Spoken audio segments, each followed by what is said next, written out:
Investment, together with the Secretary General of the Saudi Pakistan Special Committee and senior officials from the Ministry of Energy and Public Investment. Your Highness, it is indeed a great pleasure to receive this high-powered delegation in Pakistan. And within a matter of few days after our visit in the Kingdom of Saudi Arabia just last week, I can't recall it's such a high level and impressive group of dignitaries visiting from the Kingdom to Pakistan in the last 35 years of my political career. Today we had comprehensive discussions covering various aspects of our multifaceted cooperation. I must say and acknowledge that I am deeply impressed with His Highness' wisdom and his ministerial colleagues' contributions and of the entire Saudi team in our deliberations this morning. We discussed ways and means to transform our fraternal, cordial relations into a mutually beneficial strategic and economic partnership. We greatly appreciate the keen interest of the leadership of Kingdom of Saudi Arabia in enhancing investments in Pakistan.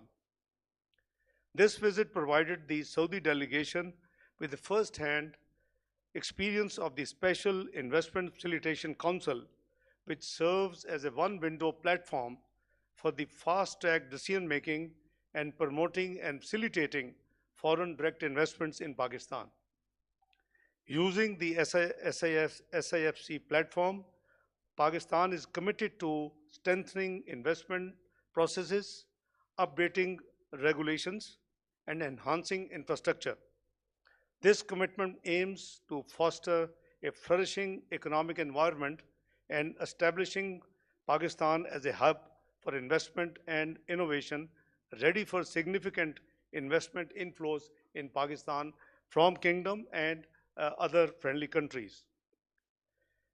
We are optimistic that the detailed briefings presented to the high-powered Saudi delegation at SIFC today about the extensive investment opportunities in our agriculture, IT, mining, energy, and other sectors have successfully highlighted viable and attractive investment opportunities and options, effectively capturing their interest under the leadership of His Highness, my dear brother, Foreign Minister of the Kingdom of Saudi Arabia.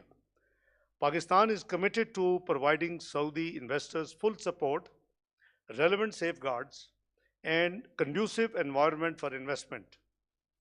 Honorable Prime Minister Shehbaz Sharif has directed SIFC and relevant ministries to move forward on investment projects in a diligent and time-bound manner on fast track.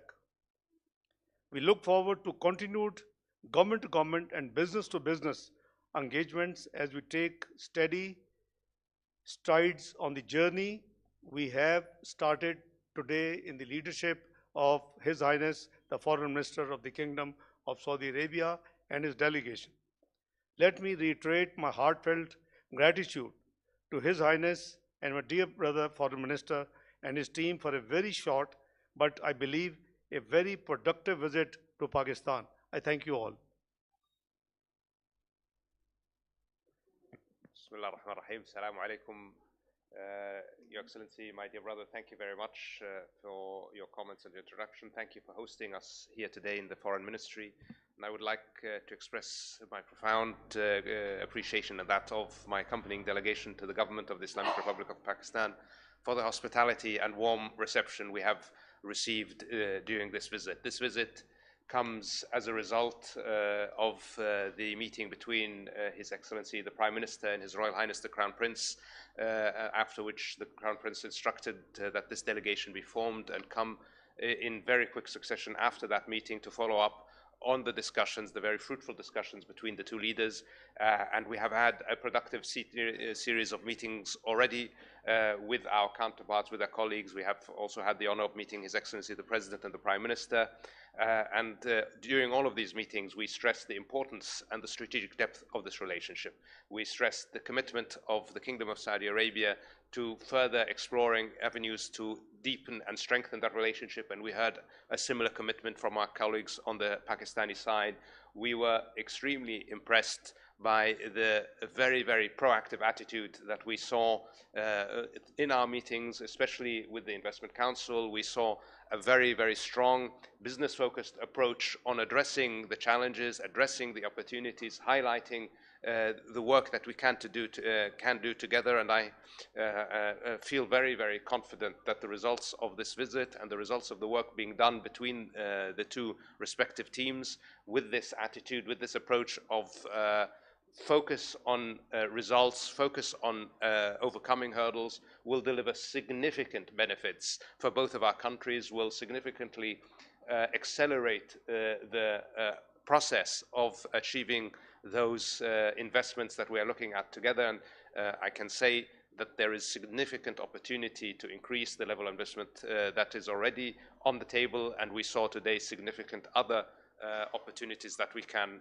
pursue. So I think this is a very, very positive visit from our perspective at least, and the engagement that we have had so far lays the groundwork for significant and important work to be done in the next few months in order to achieve all of the potential that exists. And you know, we believe in the Kingdom of Saudi Arabia very strongly in the potential that Pakistan holds, especially in the economic development side. There is a lot of untapped potential that is clear to everyone. It just needs to be tapped, and here, working together, we will do what we can with our colleagues in the government of Pakistan to make that happen. So again, very, very grateful for all of the hard work that went into making this visit happen, and the support we've gotten from our Pakistani colleagues, the insights into these excellent opportunities, into the excellent investments that could potentially come forward. I'm also grateful for the conversation that I just had with my colleague, the foreign minister, where we covered all of the areas of mutual and concern in regional and international affairs. And as usual, Pakistan and the Kingdom of Saudi Arabia see eye to eye. We have an outlook that is unified by our fraternal relationship, our brotherhood in Islam, but also by our shared outlook for geopolitics. So we will continue to work together for our economic prosperity, but also for the security of our region and of the world. And I'm always happy when I'm able to be here, Your Excellency. So thank you again for receiving us. Okay, we'll now start the Q&A session. The first question will be asked by the representative of Saudi Press Agency, Mr. Abdul Rahman Hayat. He will address the question to the Foreign Minister of Pakistan. Sir, Abdul Rahman Hayat from Saudi Press Agency.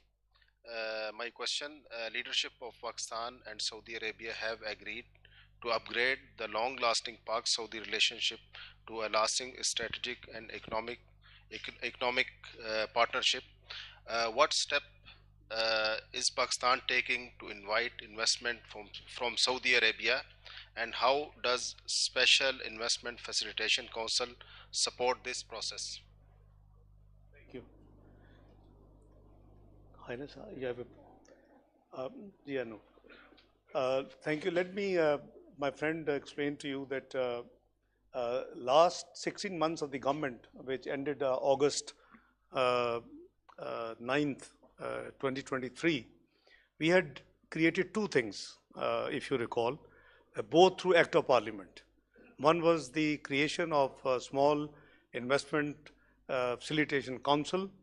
It is through an Act of Parliament, and it has been placed in the overall law for Board of Investment to promote and to attract investment in Pakistan. Now, this is a one-window facilitation, institution. So people and the foreign investors, particularly government-to-government investment, should, people involved and the dignitaries involved should not go pillar to post, and couple of dozens permissions and NOCs. They should be all available under one window and under one, facilitation arrangement. We also created, if you recall, Pakistan Sovereign Wealth Fund, before we left government in August 2023. And that was again through an Act of Parliament.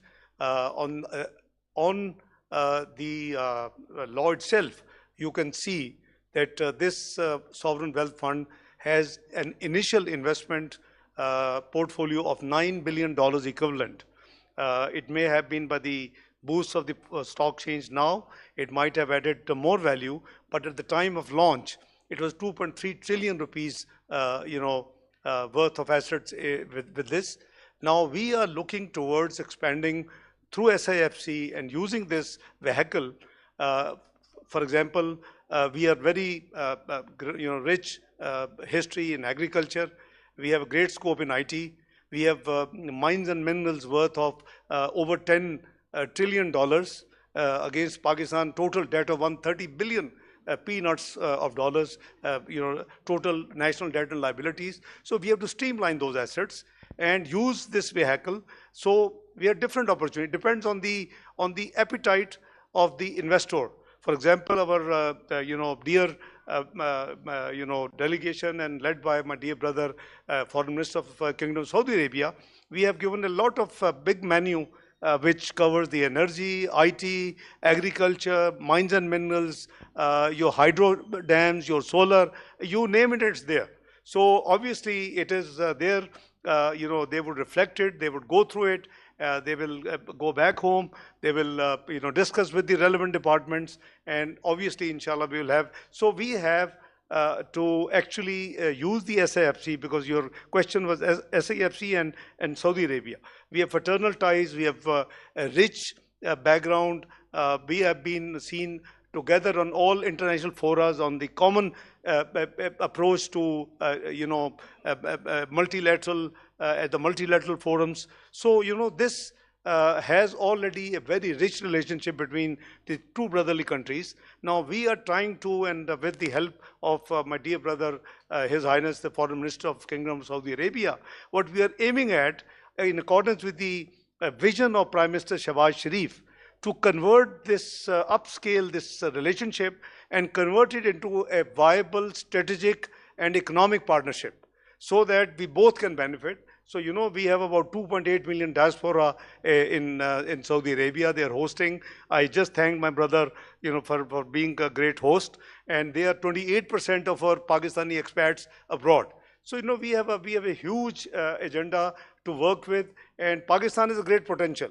I was telling my brother that I'm born optimist, because this country, which was declared macroeconomic unstable country in 2013, turned out to be within 3 to 4 years, 24th global economy of the world, with the prediction by the Pricewaterhouse that it will be part of G20 within the next few years. So this is the potential of Pakistan. We are trying to streamline, and for that we are looking towards experience and the expertise and the support from our very dearly brotherly country and its leadership. Now I will give the floor to Mr. Shaukat Piracha of Aaj News. Thank you very much. Very warm welcome, Highness, the Foreign Minister of Kingdom of Saudi Arabia. As Foreign Minister of Pakistan has rightly said that we never seen such a big delegation from Saudi Arabia, and obviously appreciation for His Excellency the Ambassador Nawaf bin Said al-Maliki for his contributions. My question to Honorable Foreign Ministers, both of them, is how Saudi Arabia views the ongoing international efforts for ceasefire in Gaza, and secondly, what are the likely consequences of the recent escalation for the peace and stability of the broader region where we all live? Thank you very much. Thank you very much for your question. And what can I say about Gaza except that the international efforts towards a ceasefire have been wholly insufficient. We are now well beyond 33,000 civilians killed. We are now actively discussing the potential for famine in Gaza. Again, famine. That means people are starving to death because humanitarian assistance is not getting to them. This is an unacceptable situation. It is a complete failure of the international system and the systems of international law and governance to live up to their responsibilities. We must have a ceasefire now, and we must have access for humanitarian aid immediately. There is no justification for the restriction of humanitarian aid in entering Gaza. It is a reality that despite 2 UN Security Council resolutions, we have not seen sufficient aid entering. We have finally now started to see a turnaround in the issue of aid. Unfortunately, that happened after 6 Western aid workers were killed by Israel. But it didn't happen after 33,000 Palestinians were killed. So this shows you the continuing double standard that we have to deal with and we have to live with. The reality is the international community is not living up to its responsibility. We must do more to end the killing. We must do more to end the suffering of the people of Gaza. And we will continue to call for that, and as we will do that with our partners around the world. Look, we are already in an unstable region. The humanitarian catastrophe in Gaza is already inflaming the region. We do not need more conflict in our region. We do not need more confrontation in our region. So it is our position that de-escalation must be everybody's priority. When there are differences, they should be resolved through dialogue, not through the use of force, and we will do everything we can to push in that direction. Thank you. If, with your permission, my dear brother, if I can add few words on this issue. It's a very important issue, and Pakistan is deeply concerned over Gaza issue. I share the feelings, the statement of my dear brother, Highness, the Foreign Minister of Kingdom of Saudi Arabia. We have talked about this subject bilaterally, and I think it is a time that this genocide must end, because 33,000 killings of of Muslim brothers and sisters and small innocent children. This is far too much, and the world conscious must wake up. I think we both agree that what we need is immediate and unconditional ceasefire to take place. We both believe that unimpeded humanitarian assistance to the besieged people of Gaza should go. They should not let them be killed by starvation. In addition to the genocide there is taking place, there's the return of the displaced Palestinian must also take place, and the accountability of the crimes which have been committed.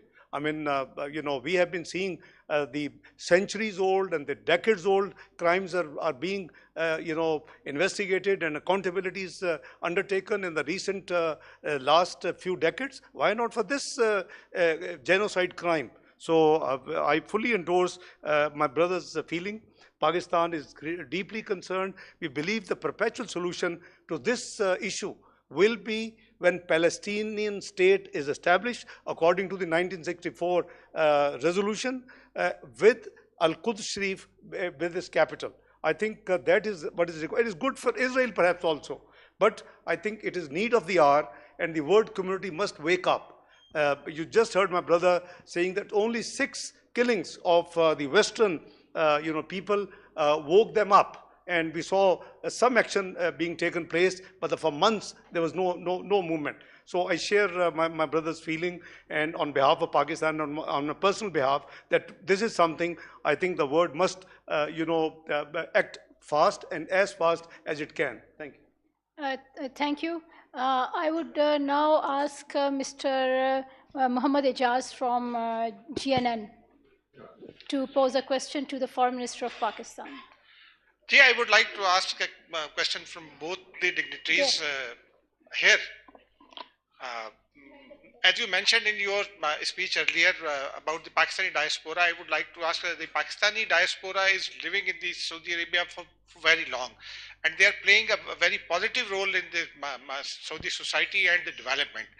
How Pakistani diaspora can play its role in future strengthening the ties between the both countries? And secondly, I would like to ask my guest foreign minister how Pakistan is facing a challenging situation, and the world is also facing different challenges. How Pakistan and Saudi Arabia will both proceed to overcome these challenges and to face the situation as you have mentioned in Gaza? Well, let me just explain to you that, I again thank His Highness and the Kingdom of Saudi Arabia leadership for hosting our 2.5 million, Pakistanis there, which is 28% of the workforce of Pakistan. And their contribution in the national exchequer through the remittances is tremendous, is almost 25% of the total remittances Pakistan receives from all over the world from Pakistani expatriates.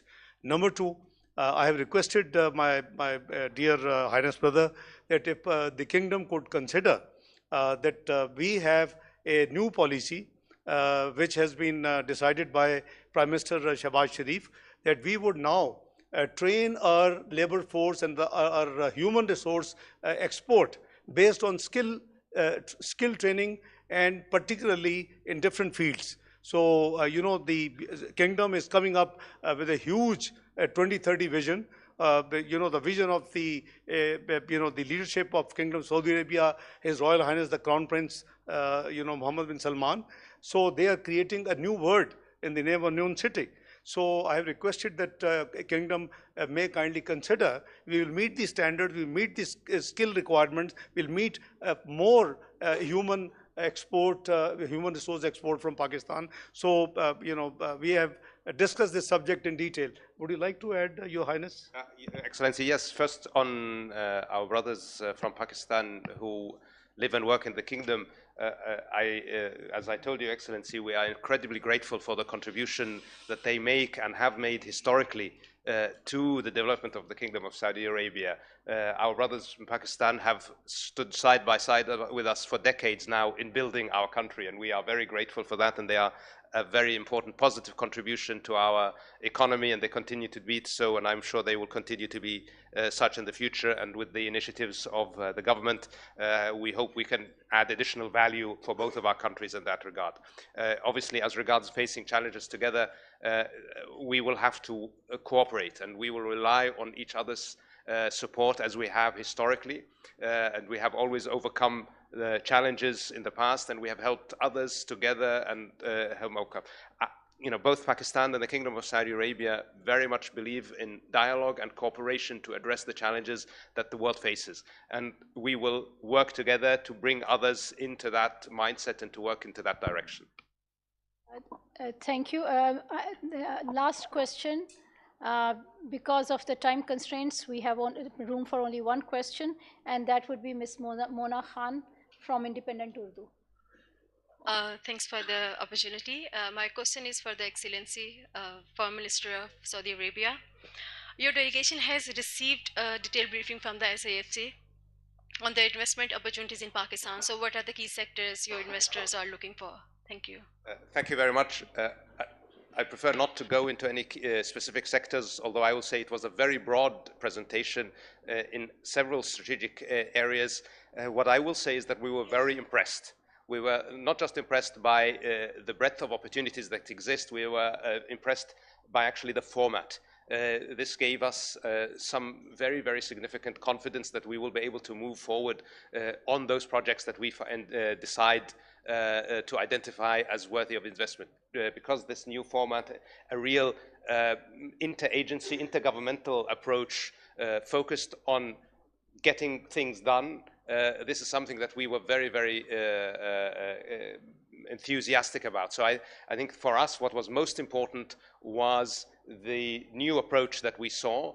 We were already quite confident that Pakistan had significant investment opportunities in a multitude of sectors. So I'm sure that we will be moving ahead significantly on all of those. But I just want to emphasize this new approach is something that gave us a lot of confidence. Thank you. Okay. Thank you very much. This concludes our media briefing, and we thank His Royal Highness, the Foreign Minister of Saudi Arabia, and the Foreign Minister